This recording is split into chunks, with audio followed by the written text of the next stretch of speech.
Friends, आज हम इस वीडियो में बात करेंगे इमरजेंसी फंड्स पे। जैसा कि मैंने अपने प्रीवियस वीडियोस में प्रॉमिस किया था कि मैं जल्द ही इमरजेंसी फंड पे वीडियो लाऊंगी, तो इस वीडियो में आप जानेंगे इमरजेंसी फंड्स होते क्या हैं, हमें क्यों इमरजेंसी फंड मेंटेन करना चाहिए, हमें कितना प्रपोर्शन ऑफ आवर इनकम या अपने नीड्स का इमरजेंसी फंड में पार्क करना चाहिए और इमरजेंसी फंड को कहाँ निवेश करना चाहिए, मतलब कि उससे उस मनी को हमें कहाँ पार्क करके रखना चाहिए कि हमें लिक्विडिटी की प्रॉब्लम ना हो। तो इन सारे क्वेश्चंस का आंसर हम इस वीडियो में जानेंगे, तो please do watch this video till the end. और अभी तक अगर आपने मेरे चैनल को सब्सक्राइब नहीं किया है तो डू सब्सक्राइब, ताकि आप इन टॉपिक्स के बारे में और अच्छे से जान सके और अपने मनी को रस्ट होने से बचा सके। अब सब ये पूछेंगे इमरजेंसी फंड होता क्या है। अब फ्रेंड्स, हमें पता है कि हमारे डे टू डे लाइफ में कुछ भी इमरजेंसीज आ सकती है।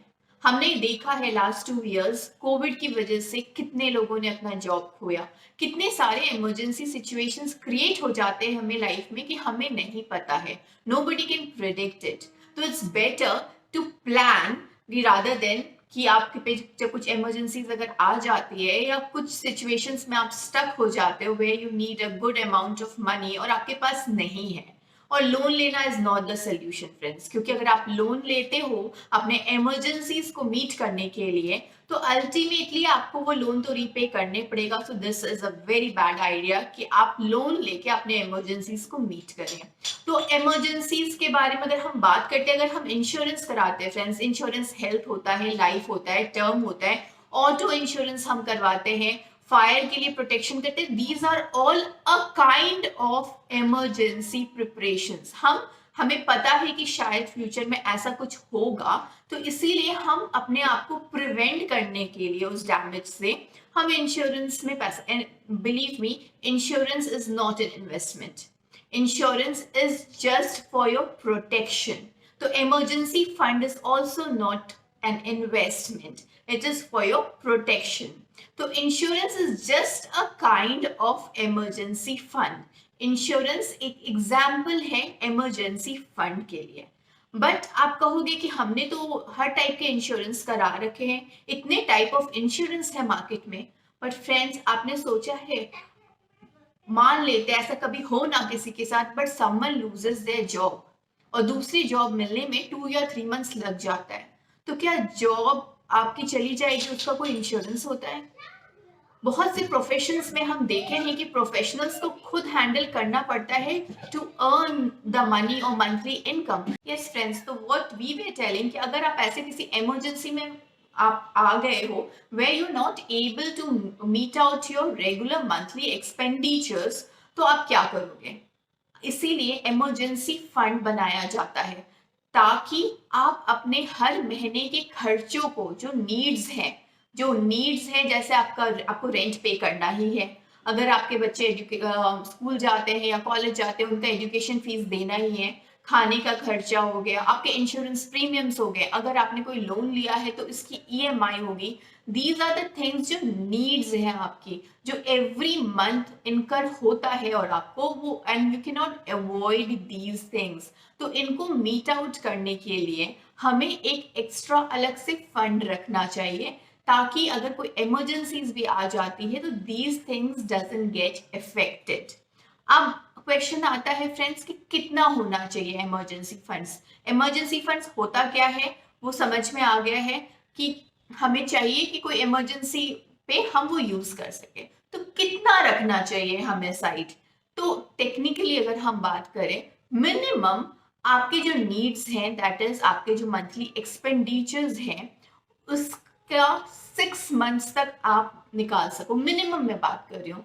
तो that is 6x of your needs, and और आइडियली हम कहते हैं कि 12 मंथ्स तक आप रख सकते हो। तो 6 मंथ से 12 मंथ्स तक आपकी जो नीड्स हैं, आपकी जो जरूरतें हैं, उसमें जितना खर्चा जा रहा है उतना पैसा आपको एक अलग फंड में रखना चाहिए। जस्ट फॉर एग्जाम्पल, अगर मान लीजिए आपका मंथली एक्सपेंडिचर 20,000 है, दैट इज 20,000 अगर आपका महीने का खर्चा है, तो 6 टाइम्स हो जाता है 1,20,000, 1,20,000। और अगर हम 12 मंथ्स की बात करते हैं तो वो हो जाता है 2,40,000, दैट इज 2,40,000। तो आप अपना इमरजेंसी फंड कहीं भी 1,20,000 से 2,40,000 के बीच में रख सकते हैं फ्रेंड्स ये बस एक एग्जाम्पल है। तो आप ये जो रेशियो है आपको कितना इमरजेंसी फंड क्रिएट करके रखना है वो आप इसी बेसिस पे कैलकुलेट कर सकते हैं कि आपके मंथली जो मंथ्स का जो एक्सपेंडिचर है, आपका महीने का जो खर्चा है, जो आपको किसी भी कंडीशन पे आप अवॉइड नहीं कर सकते हो, उस अमाउंट का एटलीस्ट 6 मंथ्स तक का जो वैल्यू आ रहा है और फिर 12 मंथ्स तक का जो वैल्यू आ रहा है, वो दोनों के बीच का अमाउंट आप अपने इमरजेंसी फंड में कोशिश करिए कि आप हमेशा मेंटेन करो। अब नाउ फ्रेंड्स कि अब इमरजेंसी फंड्स हम कैसे क्रिएट करें। अब ये बहुत अच्छा क्वेश्चन है कि हम इमरजेंसी फंड्स क्रिएट कैसे करें। इनफैक्ट इसका जो फर्स्ट रूल होता है कि आप जो भी अमाउंट इन्वेस्टमेंट्स के लिए दे रहे हो, एक बार उसको पॉज कर दीजिए। आप इन्वेस्टमेंट्स अमाउंट अपना पॉज करिए, पहले आप एक पूल ऑफ मनी कलेक्ट करिए to create an emergency fund. एक बार जब आपका इमरजेंसी फंड आ जाएगा, that means you are completely protected and then you can restart with your investments. And second जो इंपॉर्टेंट चीज होते हैं, अपने नीड्स और अपने डिजायर्स को थोड़ा कंट्रोल करिए। इसलिए मैं ये बात कह रही हूँ क्योंकि अगर आप अपने वांट्स को और डिजायर्स को कंट्रोल करोगे, लाइक आप अननेसेसरी शॉपिंग मत करो, आप अननेसेसरी एक्सपेंडिचर्स मत करो, आप तो क्या होगा कि एक सर्टेन आप मनी ज्यादा सेव कर पाओगे, उसको आप इमरजेंसी फंड में डाल सकते हो। एंड बहुत बार ऐसा होता है कि हमारी कोई एफडी मैच्योर होती है या कहीं से कोई गिफ्ट्स मिलते हैं, तो जो एक लमसम अमाउंट मिलता है, अगर आपकी कोई मैच्योर या बोनस मिल रहा है आपको, इफ योर आपको कोई सैलरी या कोई अच्छा बिजनेस में कोई रिटर्न आपको मिल गया है, तो एक लमसम मनी भी जो मिलता है, आप भूल जाइए वो आपको मिला है, वो आंख बंद करके आप इमरजेंसी फंड में डाल सकते हैं। फ्रेंड्स तो चलो अब ये तो पता चल गया कि इमरजेंसी फंड्स को क्रिएट कैसे करना है, आपके पास पैसे भी आ गए जो आपने अलग कर लिए हैं। तो अब इमरजेंसी फंड्स को रखना कहाँ है। प्लीज फ्रेंड्स, बैंक अकाउंट में तो रस्ट करने के लिए मत रखना, परसेंटेज तो कुछ मिलता नहीं है ना, इन्फ्लेशन बीट होता है। प्लस बिलीव मेरी बात, आप गारंटी ले लो अगर आपका पैसा बैंक अकाउंट में है तो वो आपके इमरजेंसी फंड में काम नहीं आएगा। उस कोई इमरजेंसी आने से पहले ही आप उसको खर्च कर दोगे।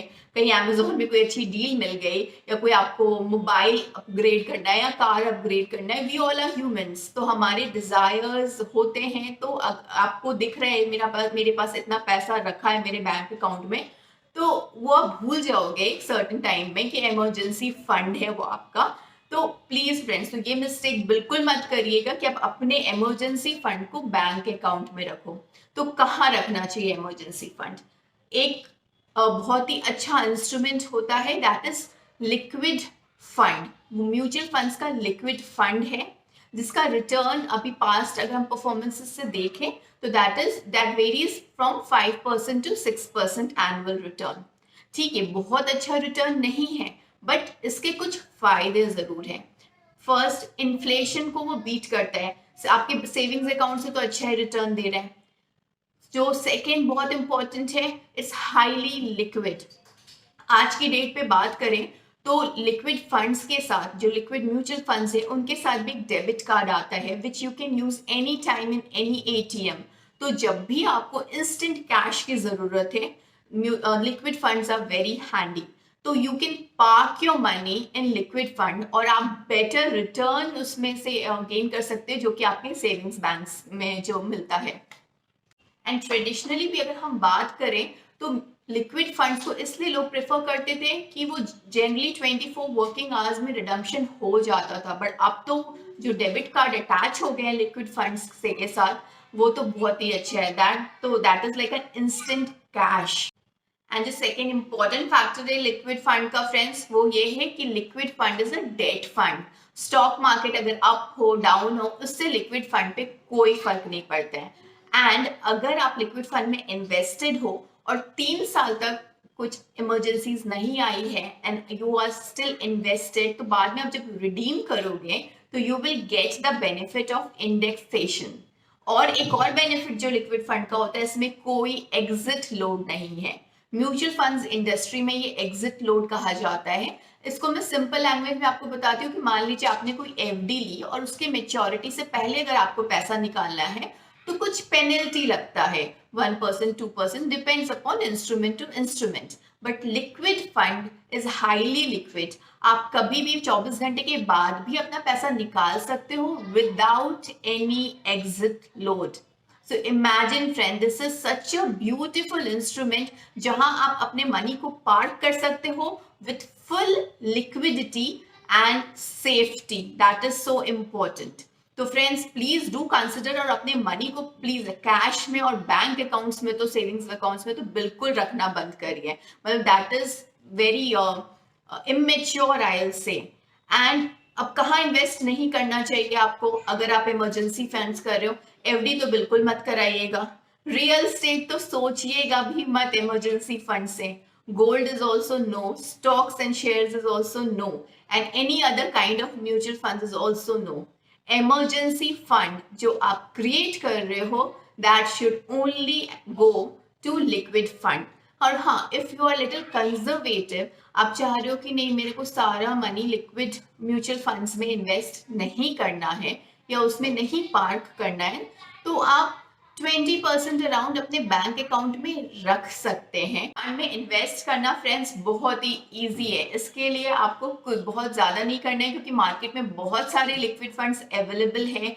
HDFC का है, SBI का है, ICICI, all the big and reputed mutual funds houses, they have this liquid fund. But problem ये है कि हमें खुद नहीं पता कि लिक्विड फंड होता क्या है।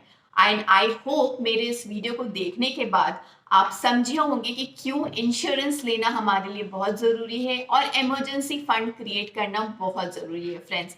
Because it is not advisable कि आप अगर कोई प्रॉब्लम में हो तो आप लोन ले, जैसे कि मैंने वीडियो के स्टार्ट में बोला था। क्योंकि अगर आप प्रॉब्लम में हैं, आपकी जॉब चली जाती है, तो आपको लोन देगा कौन? ये भी सोचने वाली फ्रेंड्स है। तो प्लीज प्रिपेयर योरसेल्फ। आप पहले से बहुत ज्यादा इसमें एफर्ट डालने की नहीं बात होती है, बस 6 मंथ्स का भी अगर आप अपने एक्सपेंडिचर्स का जो अमाउंट होता है उसको कलेक्ट करके एक फंड में रख देंगे, तो you will always be in a win win situation.